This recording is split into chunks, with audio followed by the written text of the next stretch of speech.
All right, well, happy Friday, everybody. I'm Nick Slavik. I'm the proprietor of the Nick Slavik Painting and Restoration Company. I'm also the host of this show, Ask a Painter Live. It's a weekly live Facebook show where I use my over 2 decades of experience as a craftsman, an entrepreneur, and a lover of this thing we do to answer any of your questions. Now, for homeowners, anything you've ever wanted to ask a professional painter, this is the place to get all your questions answered. No stupid questions. For paint business entrepreneurs, you know what you're getting here. Entrepreneurship, apprenticeship, accounting, marketing, training, apprenticeship, all that good stuff. We're here for you. And we have a whole bunch of fun stuff today. The PDCA Contractor Question of the Week, and live in person, Ryan Chury, Headwaters Painting. And actually his wife, Danny, is here today too. So maybe we can coax her in on joining us later on. But the PDCA National is actually going to be on with us live at the start here, and we're going to go over the PDCA Contractor Question of the Week here. So, hey, how are you? Hi, I'm sorry to bug you. No worries. Are you doing the thing right now? Yes, I am. Sorry, what can I... I'll talk to you. Oh, perfect, thank you. Okay. So, we're waiting for Chris Shank here. Let's see if we can pull him on.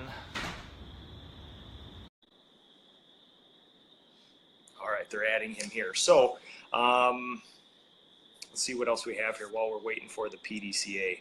Okay, this morning, I got in the shop and I was mixing it up with a FUJI sprayer. FUJI was nice enough to send me a sprayer. Hey, Chris. What's up? How you doing? How are you, man? Good. Yeah, still wearing my swag from one of our contractors. So, I love it. And you know what? I got that same shirt and hat at home. I've been wearing it like crazy too. Shane does awesome shirts. Yep. Good to see you guys. So, I thought, let me get rid of. There we go. I thought I would see if you guys wanted to be on.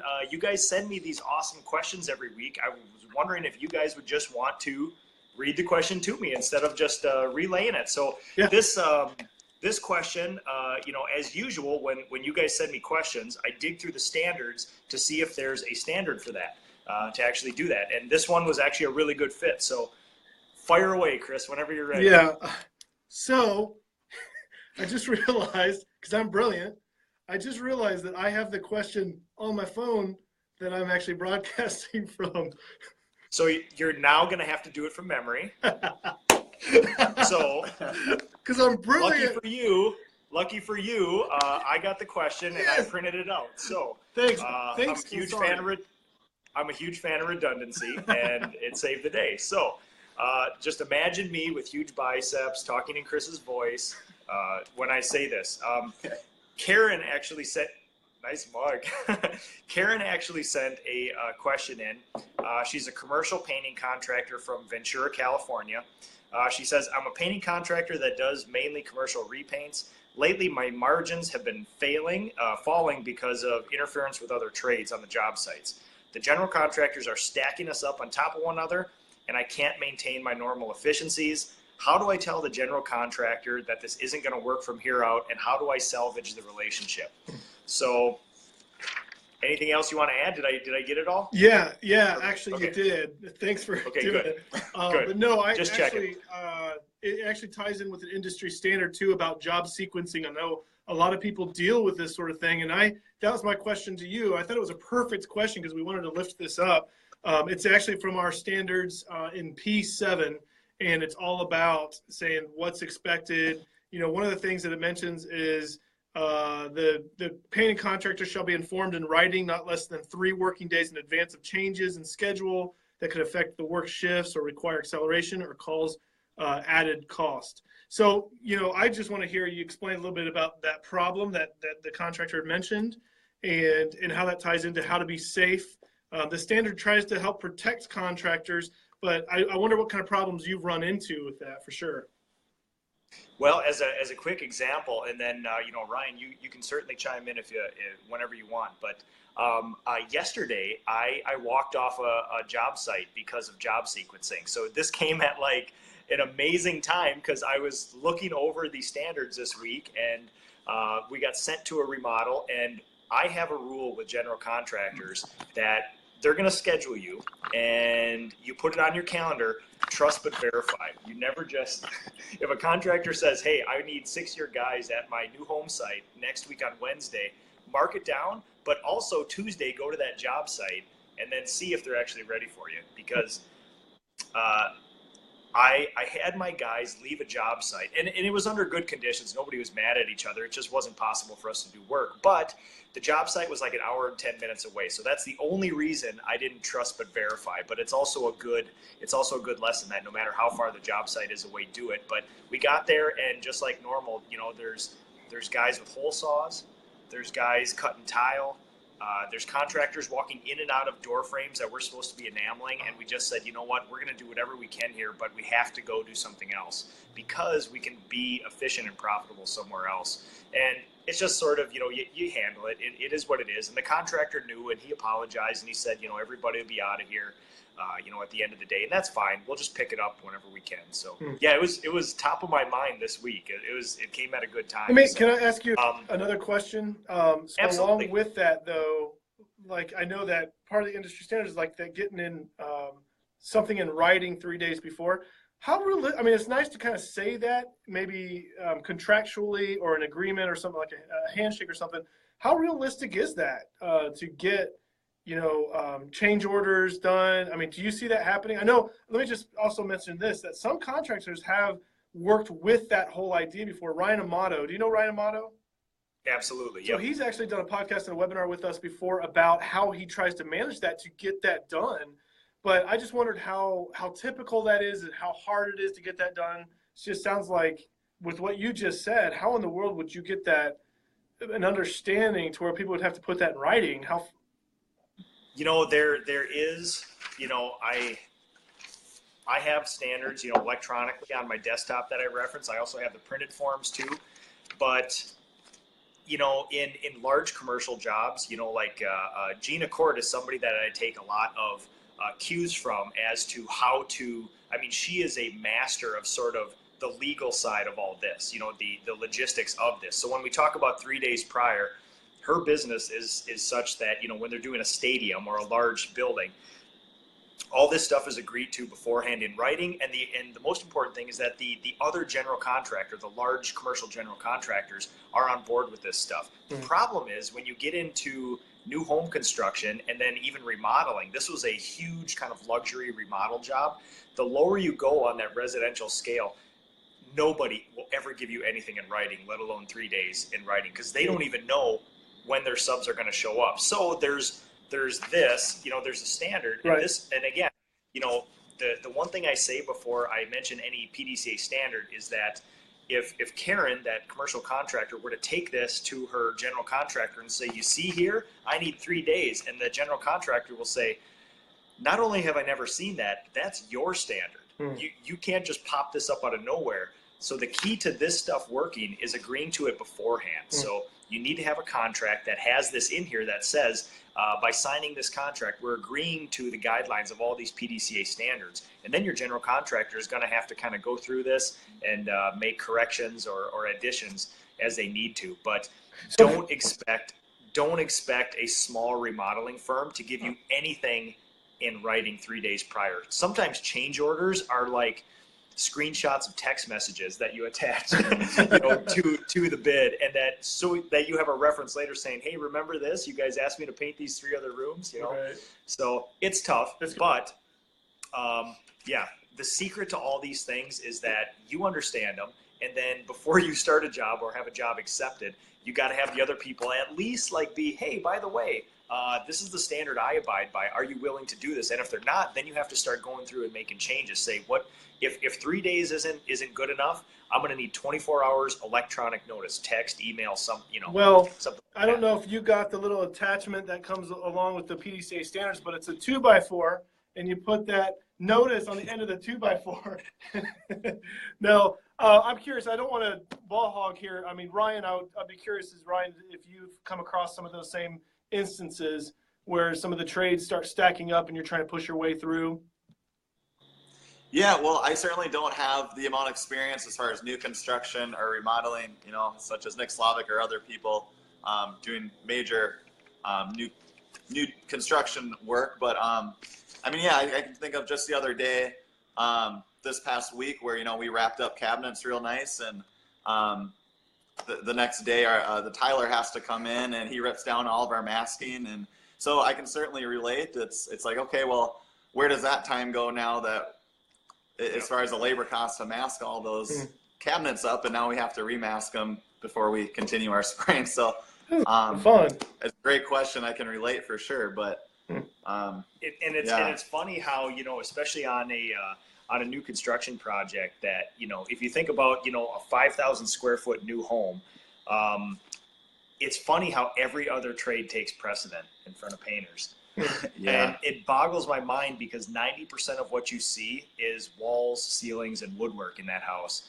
And basically, if anybody walks in the door with a saw, they're like, all right, painters, get out. I know you guys are spraying oil enamel here, but get out.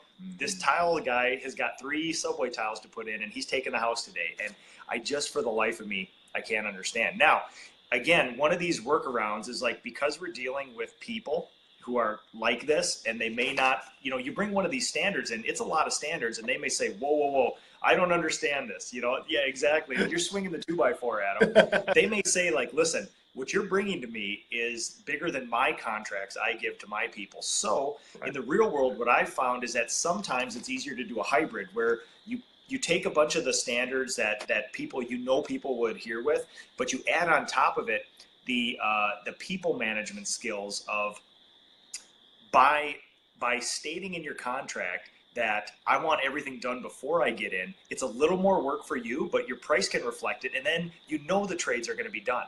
So a lot of high-end new construction is starting to go this way, because they're very intricate projects with lots of moving part and interesting finishes. A lot of it is basically, we want everything done minus the carpet, and we'll come in and do it all. And in some cases, we'll even do carpet too, and just say, get it all in there first. It's a little more work for us to prep, but in the end, I can guarantee full 10-hour days, we're not going to be interrupted by trades. So it's sort of like people management plus standards. You know? Yeah, good communication, I think, is probably key in there. Randy Fornoff, just as a reminder, Randy Fornoff did a webinar last week about contracts that cover your assets. And he's talked about how his contracts have evolved over time, and what he started with, and what, because you want to add, but then you get the 2x4 effect of people just feeling slammed, like, you're just trying to punish me with this contract. There's no way I could, you know, so how do you scale it back to something that is much more reasonable and acceptable, that works as good front end communication, but doesn't feel like that 2x4 at the end? So you guys got a tough job, and I'd say underappreciated for all the type of work that you do. And I've heard that from contractors, that the work that you guys do among the trades is sometimes, you know, not given the full respect of, you know, being a top tier trade and skill. I don't get it, because I'm not from that background, but I'm always shocked to hear you guys say that, because you guys beautify the place. You know what I'm saying? Like, you make the place feel like a home, and I don't get it.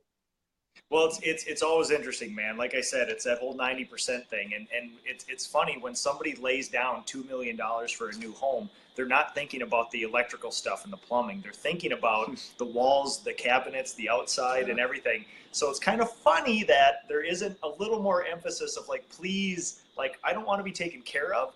And I know that there's things like nurses and teachers who do way more important things than us. But at the same time, in the process of home building, I don't know. So we're working very hard to switch that. So not that we can all make 10 times the money we're making, but that we can sort of bring some needed, you know, increase in standards and things, and how people see our trade as something valuable. So yeah. Well, you're doing a good job out there, raising the bar and you know, keeping everything reputable and high standards. I love it. You're making all painters look good and painting businesses, I ought to say. So. Awesome. Hey, well, thank you for hopping on, Chris. All right. And I have brand new Ask a Painter shirts that I'll send you guys with your new PDCA logos as well. So we'll wear them. All right, guys. Awesome, man. Hey, have a good weekend, and say hi to everybody in the office for us, too. All right, we'll do. See ya. Take care. See you, Chris. Oh, let's get rid of Chris. Go away. Wait. Let me do that again.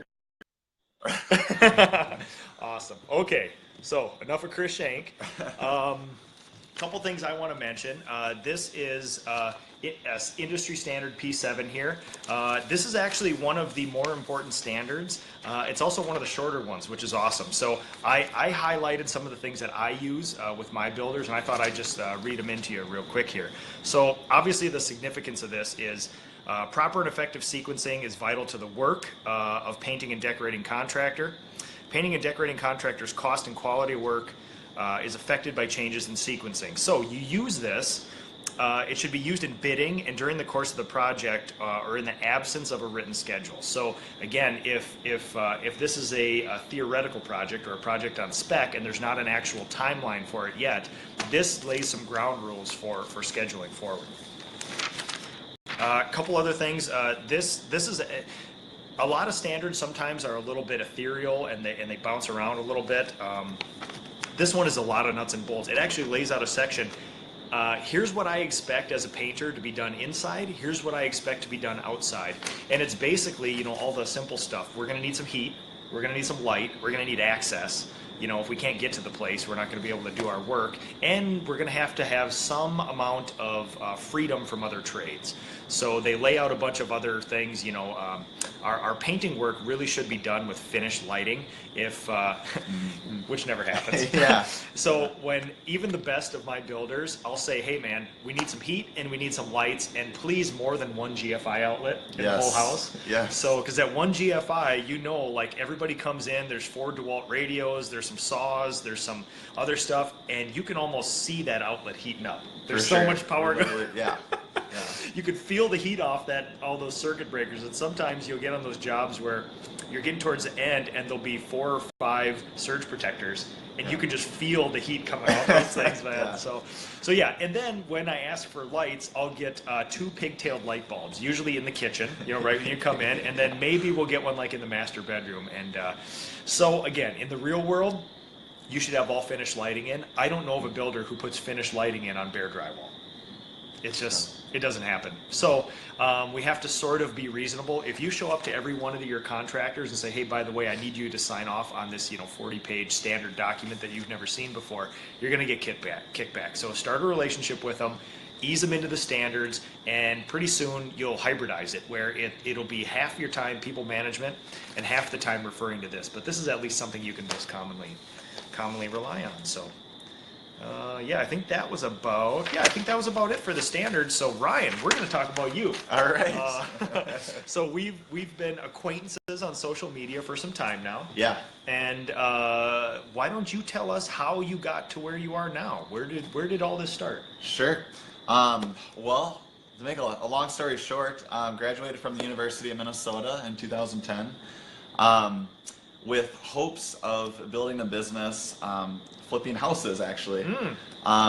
However, reality hit and realized I needed to get some secure income, and wound up in the financial services industry, actually in the cubicle world. What did you go to college for? What did you graduate with? I graduated with a housing studies degree. Oh, wow. So it's an interesting degree that had different focuses. Whether you want to go into property management or work for city planning, low-income housing type. Interesting. Focus. Yeah. So I, at the time, was passionate in real estate. Thought I wanted to be either a realtor or get into flipping houses. So that's what I was passionate about at the time. However, wound up in the cubicle world, working at Ameriprise Financial at US Bank. Sure. And I knew it was never for me. It was really just a job to create some security and income. Yeah. But my passion the whole time was trying to build this business, and any spare time I had, having limited success doing it, I just got to a point where I was extremely unhappy. I knew the cubicle world wasn't for me. However, I knew I liked working with my hands. I knew I always wanted to own a business and be a business owner. What was the first time you painted? I mean, did it come to you in a dream? Did you do it as a younger person? How did? So I had experience painting on some of the house flipping that I was doing, that I was involved with. So that was probably the most painting experience that I really ever had. Honestly, it was the thought just came into my head one day as I was. It's something you've done before, and you're. Yeah. You're so efficient at it. I was, yeah. I was literally at complete surrender. It was really kind of a God thing. The thought of starting a painting business literally just popped in my head, and I've never. There's not many other things I've gotten as excited about. Yeah. So I brought the idea by my wife, and she probably thought it was just another crazy entrepreneurial idea that I had, but I took one step at a time to get the business off the ground.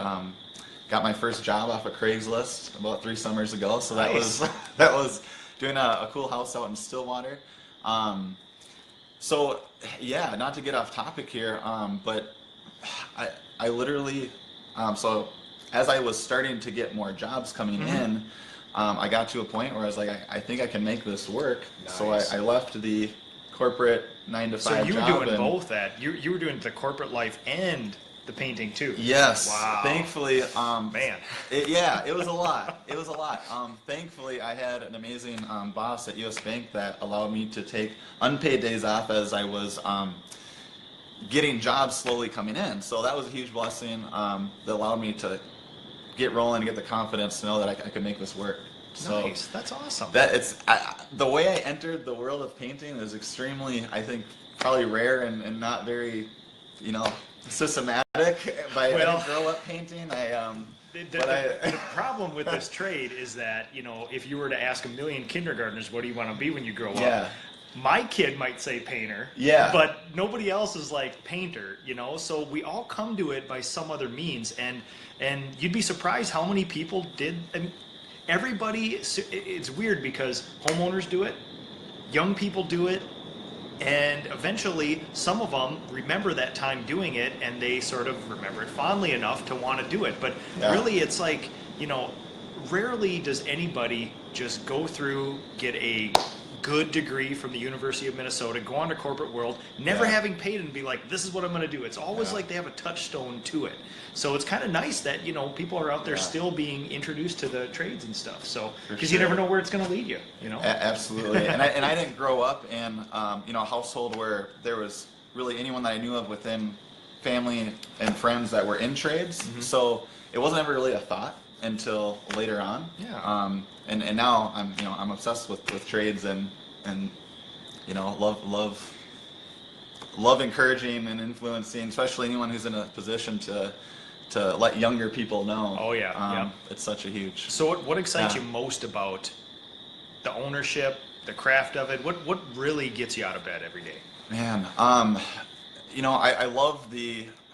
I was just telling you a little bit ago, I love the craftsmanship part of it just as much as I love the business side of it. So, when I first started, obviously I was just by myself doing jobs on my own, and I love it. I could have a paintbrush in my hand all day and be perfectly happy, but I'm super inspired by the business side of it too. You have this itch that you need to scratch, and painting does it for a long time, but then there's like something else, right? Yeah, and more answer your question, like I love, I love the feeling of seeing an end result and restoring something that never goes away. Not at all. So that gets me out of bed every morning. But when I started my business, one of the why behind our business is really just to create an amazing experience for our clients. So like to answer your question, that's also what gets me out of bed in the morning, awesome. Which I love that part. We talked kind of briefly before this too, where that came up, and it's like, I struggled with this for a lot of years, and I never had an outlet to give me perspective. So I always felt this, because I grew up in, my dad was a painter, and I saw that, and that's how I just assumed it was going to be. And the whole generation, my father's whole generation in my hometown were all contractors, and it was them, and then eventually when their kids were old enough, they would work for them, and that was fine. It's like how my life worked, but there was that itch for something else, and I never really knew that there was another side to it all. So I felt pulled the whole time between like Are you a really good painter and a craftsperson, or are you a business owner? And for a lot of years, I thought you had to choose. And, you know, thank God we got enough perspective now with social media and these paint contractors who are not enemies anymore, where we just say like, hey, listen, we're all doing this together. Why don't we put our heads together and do a little cooperation, you know, and do this. So now it's great. Like, you don't have to choose. You can do both if you really want to, you know, if you spend enough time away from your family. Exactly. That's awesome. So let's see if we got any other questions. See what we got going. Oh, lots of people watching today. John Coates, thank you for watching. Man, good today. Chad Merriam, just talked with Chad. He's another local painter here. Cool. Tarsus Espinola, hello to you. Chris Shank. Donnie Kimber Olson, he's a Minnesota painter as well. Russ Perry, Russ always watches. He's from Canada. Dean Cutt as well. Thank you much. Mike Pote. Jamie Hansen. Hi, Nick, Ryan, and Danny. Cleaning brushes and listening. That's awesome. There's a couple other guys who always message me during the show. They got their timer set for 11:58. They're painters down in southern Minnesota, and they get it on Bluetooth. They start the radio in the other room, and they just go around with their stuff and listen. So it's really cool. Terry Liuski from New Prague. Timo, my German friend. Good to see you too, my friend. Daniel Petrolak. Dan sent me a really nice message today. One of his employees, he found out one of his employees was a fan of Ask a Painter. So I think it's Chrissy. So Chrissy, thank you for watching. Thank you for listening. And make your boss give you some time off every day, Friday at noon, to listen to this. And just tell him it's development. So Josh Boutwell, you guys look like twins. I look like a grizzled older version of you, Ryan. Well. There's Richard Heilman. Yeah, he's always Nick May from Denver. Thank you for watching, Nick. Daniel. Nick May. For those of you who don't know, he runs a group on Facebook called the Business Brush, and it's probably one of the coolest groups of people on the internet talking about paint business entrepreneurship. So they don't let me spout off about oil primer and varnish and stuff, but there's other outlets for that. But yeah, we talk business, and you're on there too, aren't you? The Business Brush? Yep. Yeah. It's fun. And actually, Nick May's got a podcast called the Business Brush Podcast, and his last episode was with me this last Friday. So if you guys want to hear a little more, like if you haven't got enough, there is an awesome podcast out there for you guys, for paint business entrepreneurs. So Creston, thank you for watching. Gene, as usual, thank you for watching. Erica. Josh, thank you for the comment. Erica, yeah. Should have kept up with these a little more. Gene. Yeah, everybody's commenting on the standards of new construction. So yeah, that's Joe Regan. Frank, thanks for watching. Mike Wojon. Jason. Ryan Turry, where'd you get that sweet shirt? Also wrestled at WBL grad 05. I think I remember you. Hey, Jason. You think you ever wrestled Jason? Jason, yes. How's it going? That's good. That's hilarious. Paul Rafferty, Emerson Ferreira, Efren Medina. Efren, do you know Efren from social media? I don't think so. If you don't follow Efren, he does some of the awesomest interior fine finishing you've ever seen. Just like world-class sort of fine finishing. So awesome. When I need inspiration, I go to Efren. Caesar, thank you for watching. Jose, Tristan Tripp, thank you for watching. Ricky Eggstad, Patrick Song. Painting, the PDCA. We love the Headwaters logo. Brilliant. Thank you. And Headwaters obviously has a reference to Minnesota, yes? Yeah, that was my I think influence behind the name. Just wanted to have a Minnesota feel, and so we actually have the headwaters of the Mississippi River here in Minnesota. Yes. So people ask me that all the time. Was that because of the Mississippi River? And I not really, but but I guess maybe unconsciously it was. Exactly. Yeah.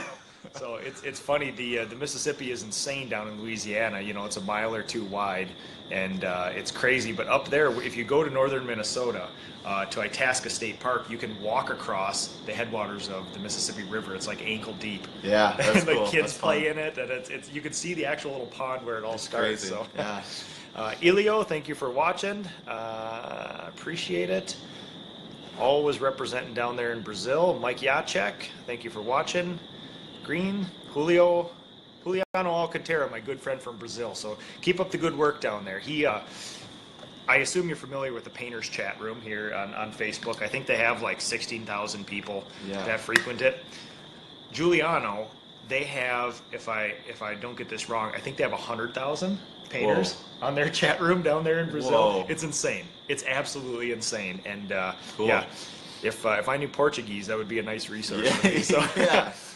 Paul Rafferty, good sir, thank you for the comment. Marcia Bass, local client of mine and local politician, thank you for watching. Eduardo, oh, this is a good one. Eduardo Rodriguez, what's the hardest part of starting from nothing? And this one's going to you. All right. I think the hardest part of starting from nothing is just taking one step at a time, like not feeling like you have to know absolutely everything before starting. I mean, so just having that confidence, I think, is something, you know, or that fear. I had that fear starting, like I don't have a lot of experience painting. I didn't grow up painting or painted for another company.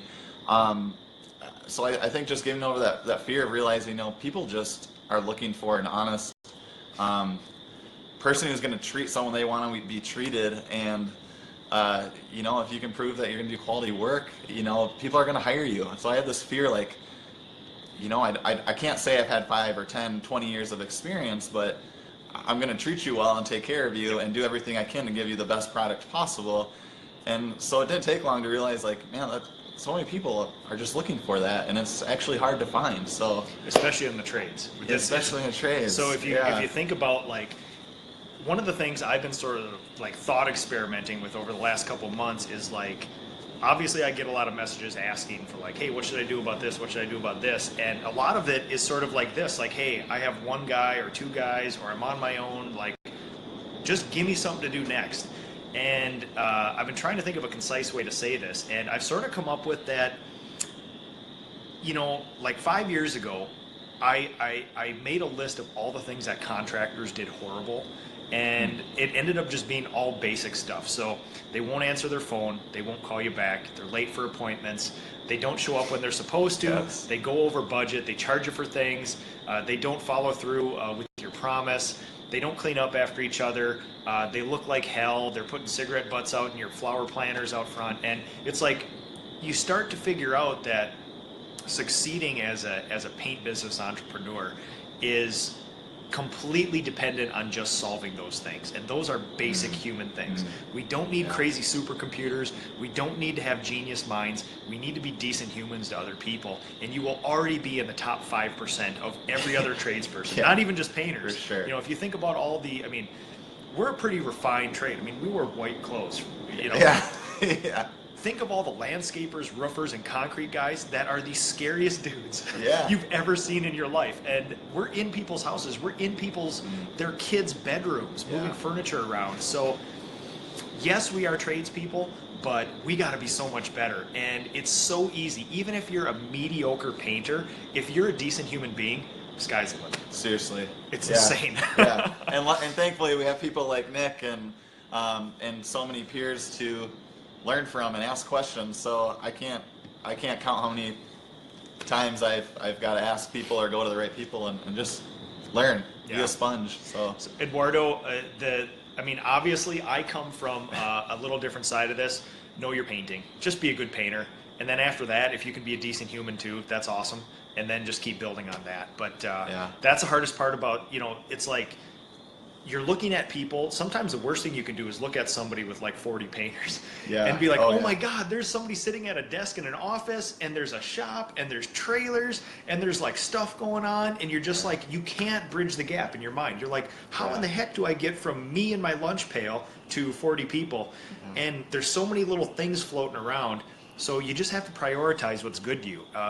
Don't press the accelerator down on your business unless you know your processes. And by processes, there is sort of the estimate, you know, the initial call through the estimate to the doing the job, but there's also just being able to produce a product that you can look somebody in the eye. And when you say we're going to paint your bedroom with this paint and this shine, and this is what it's going to look like, and it's going to cover in 2 coats, and we'll patch, and just follow through with that promise. But it takes some reps, just like everybody else. So know how to paint. and then translate that to other people, and then start prioritizing. You know, if you feel weak in estimating, get the estimating down. If you feel weak about pricing, just go to as many experienced people as you can and just ask for some help. But don't just ask for, what do you charge for a bedroom? Ask, how do you come up with something like that? Because if you just grab prices from people, you're going to be all over the place, you know.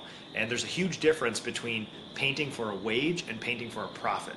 And for those of us who have wishes to become more than just you know, us painting there, we want to create opportunities for people around us. We want to create good paying jobs, leadership positions, things besides a manual labor job.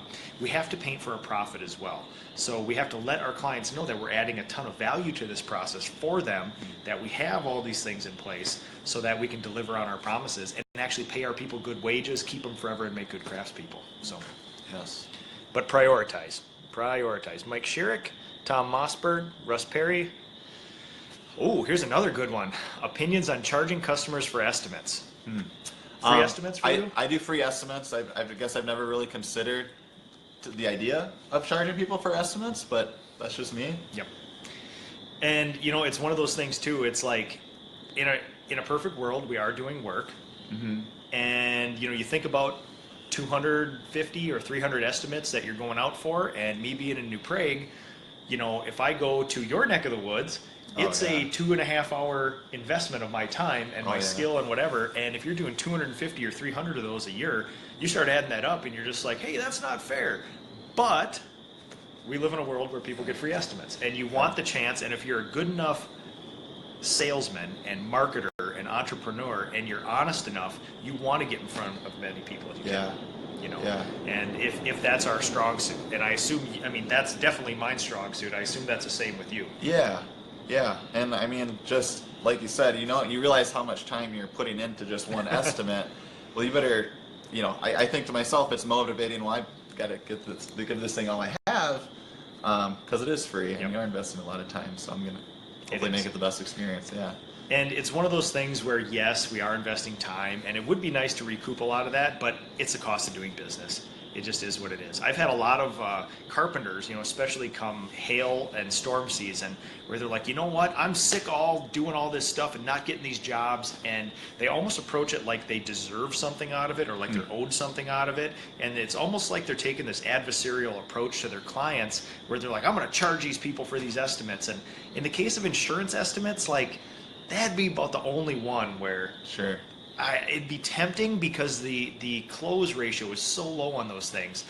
But they are not your adversaries. If you have a good enough product and you're good enough at your job, you should feel confident that, you know, at least in my area down there, if I get in front of somebody, they're either going to take me or not do the job. You know, that's how I feel about the thing. So it's a service to my people, and it also depends if you're a one-person outfit who doesn't want to grow. You know, you can kind of pre-qualify, you can charge people for estimates, but if you're looking to grow a business, you need to just get in front of as many people as you can. So honestly, that's probably the best marketing you can do. You can invest it in newspaper ads or Facebook ads or this and that, but if somebody invites you into their house, that's insane. Especially if they're referrals too, your chances of getting that job are so much higher anyway. It's probably, I absolutely agree. So it's just one of those necessary evils. So, Giuliano, oh yeah, Marcia, thank you for watching. Jack Jordan, Chris Shamp, thank you for watching. Dustin Zapanzig, one of my favorite painters. Love that guy. He's working on an insane house. I don't know how many square feet. He's doing some luxury new construction. He's working on a new house up in Vancouver, and it's the largest ceiling I've ever seen. It spans basically the entire house, and him and his guys have been finishing it. It's just a beautiful, beautiful house. Christian Militello, my good friend from out east, just got here. Dustin, just got here. Sorry I'm late, but I need you to start over. Dustin's a good guy. Ursula, Sean Davis, great show. Thank you very much. C.W. Bonney, Mike McNeil, Russ Perry, thanks much. Paul Rafferty, do you charge a cancellation fee? Judging by your response, probably no, right? I don't. No, I mean, I don't know. Depends how you operate too with what you collect up front to schedule a job. But I don't. So I don't take any deposits. I had one job cancel on me, like in the last year and a half, and it was a short notice cancel, and 2 days before. But when you're looking down your stack of work to do, I was like, all right, next one up, you know. And I suppose it depends if it's like that. We never buy materials till the day of either, so it doesn't really, you know.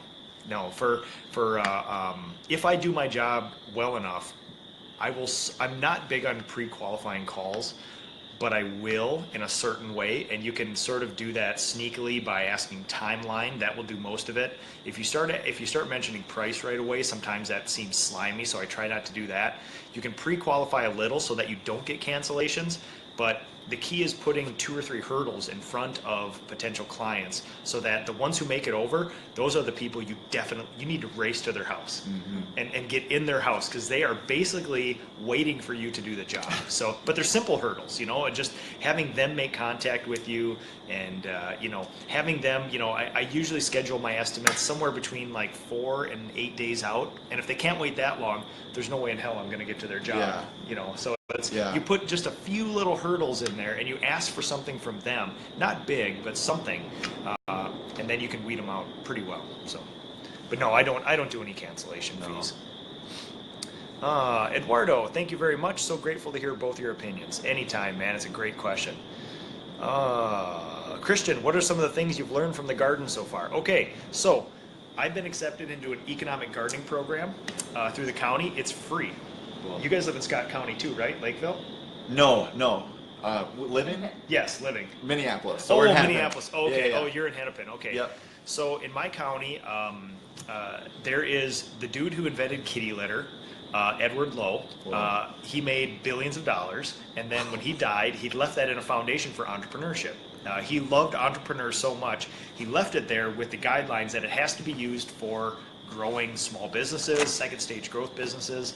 And one of the things they do is there's a retired CEO who travels between Florida and Minnesota who leads a group of business owners and CEOs of second stage growth businesses. So these are people who have a proven product, they have a business that's running, they're expanding, but they need that extra like push. You know, it's going from you doing a lot of work in the business to what's the next stage of this. And Edward Lowe Foundation believes that most of the jobs created in the next 10 to 20 years are going to be from these second stage growth businesses. It's actually projected that Fortune 500 companies will actually create no jobs, or the net will be zero over the next 10 to 20 years. So they're basically thinking all the job growth in the United States over the next 2 decades is going to be these second stage growth businesses. And they can be tech companies, manufacturers, service companies, and even trades. You know, they can take second stage growth businesses. The biggest thing that I've got out of there is perspective again. Like the thing I get from Christian Militello, who's a board member of the PDCA, and I see him at all the national expos and stuff. Christian helped me out with my power washing side, and we talk business and things. It's perspective. So you gain a lot of perspective from other people, and it's helpful to get it from people in your trade. But this economic gardening group is people from all over the world. I mean, two of my biggest allies in this group are, one is a tech company founder, and one actually owns a paint manufacturing facility. So it's just coincidence we got here, but all people dealing with the same things, some with very large businesses and some with light on their feet businesses like me.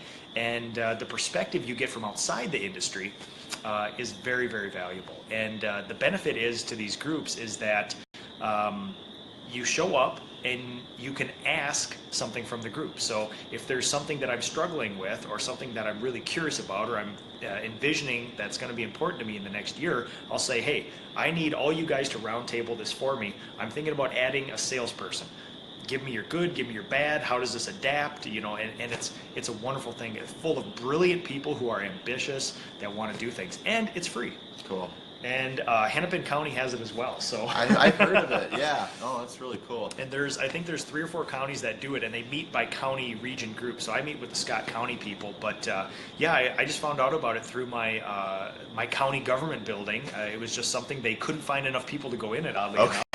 And I was like, hey, listen, I just meet the guidelines for business size and employees and stuff. And I signed up one day. The next day I was at a meeting. So that's awesome. It's phenomenal. Sounds And powerful. I love the perspective of in the painting industry, but it's also good to get it elsewhere too. So. Oh, that and Christian, some of the most tangible takeaways. A guy who owns a tech company gave me his employee handbook. So What? and obviously we had to modify it a little bit, but other than that, I mean, everybody who's created one of those from scratch knows how many hundreds of hours and thousands of dollars those things cost. And this guy was like, "Here, take this." Also. For those of you who read the book Traction or are sort of doing something with your business with Traction, there is a person I look up to very highly in that group who's been in Traction for about 4 years. And basically they gave me a lot of their things that have done well. They've told me a lot of things that have not done well. And it just like, it poured diesel fuel onto the fire. Cool. And it's awesome. So, Aaron Steininger, thank you for watching. Appreciate it. Tony Ferrazzo, past client of mine. Derek Anslem, we talk often here. Armando, Jack Frost, Paul Rafferty. Cool, guys. Thank you. I don't charge either, but it seems to be becoming a big thing in the UK. Yeah, it's tough, you know, and as tradespeople, there may be differences culturally or in different countries with legal systems and things, but honestly, I think it's just one of those things that we have to just suck up in the trades, right? I agree, totally agree. Because the problem is, like, if you could get everybody to charge for estimates, that's fine. But as long as somebody's out there doing free estimates, that's a competitive advantage. Yeah. You know? I feel like it might just leave a bad taste Absolutely in your mouth right away too, at least from my experience. I agree. And you can basically, I mean, at its basic sense, you should at least owe that to your clients. Like if you're going to get your car fixed, they may not be able to tell you exactly, but my God, they can tell you if it's 500 versus 5,000, you know, and at least give you some perspective. You can't just assume everybody's going to do that.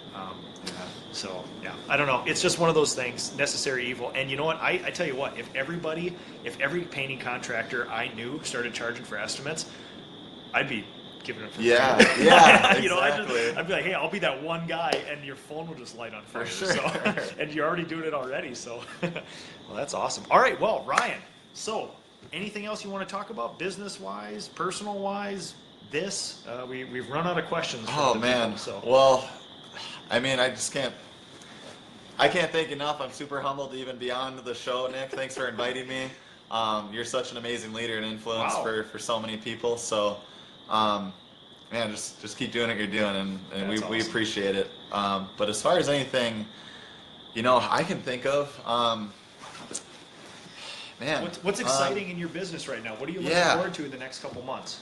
So, obviously, exterior season is pretty much sitting right on top of us right now. Yep. So we're in preparation for that. I have so we have 2 core painters right now on our team that I'm both awesome guys, awesome painters. Thankful to have them. But we're just we're finishing up a couple interior jobs right now before we get into exterior. So that's the main focus, just making sure we are communicating with all of our clients in the pipeline on when we're estimating to be starting. But as far as our business right now, we're kind of in this season of growth. So trying to manage the curses that come along with the blessings of growing. Clients' expectations and all that other stuff. Yeah. So we're in this point right now where we're just trying to lay our foundation. Get reps in. Yep. Yeah. So that's what also wakes us up in the morning is we're super excited to be continuing to lay, you know, things like our warranties and employee handbooks, all that fun stuff. So that we can build off our foundation. So that's really where we're at in our business, having fun with that, so that we can, continue to grow. And what are your favorite exterior projects? So favorite exterior, we do a lot. We've come to. It seems like we do a lot of work in Minneapolis. So we are working on a lot of older houses. Typically.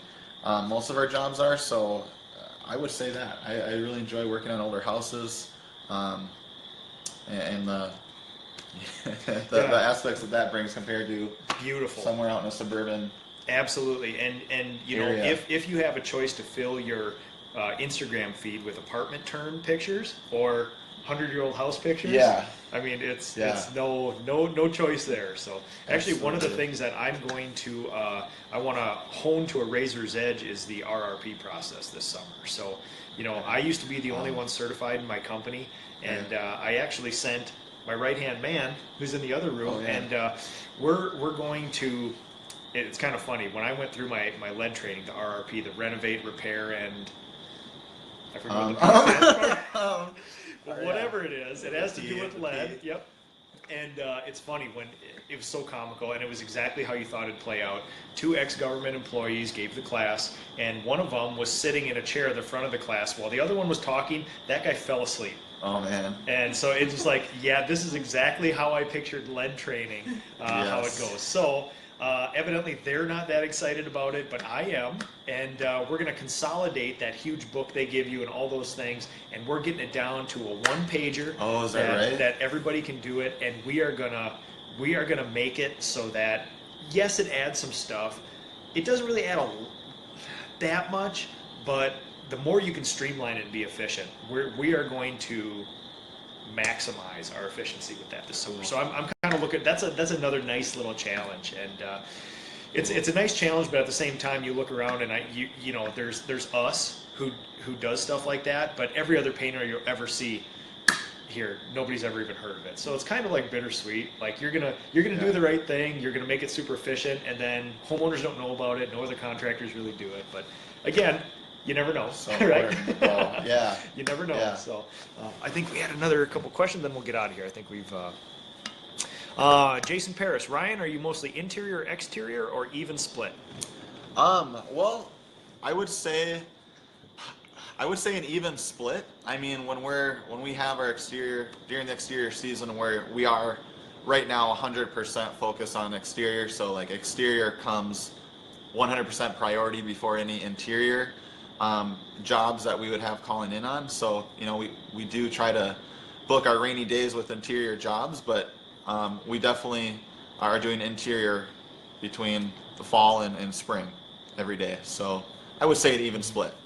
Yeah, and most people who don't subcontract, we basically go 6 months in, 6 months out. Yeah. And it's basically driven by today. Today is the day we go outside because there's only a few snowbanks left here. Yes. And it's like 70. So basically, I have a default setting where if it's at least 40 at night and warm enough during the day and it's not raining, we paint outside. And every other day we're inside. So that basically equals 6 months. Yeah. 6 months in, 6 months out. So Yeah. Cynthia Grumbach Reynolds, you mentioned exterior painting. Have you dealt with matching historic paints? I really wish you guys weren't so far away. I was going to be tough on that, guys, that I will be interviewing for my restoration. I'll be comparing them to you. Then again, we might be able to work something out. Cynthia is somebody that watches frequently. Okay. She bought an amazing mansion, historic mansion. Okay. And I travel. I love traveling for that work. So, Cynthia, if you need something, I have been to an island in Florida. I've been to San Francisco. I've been to Utah.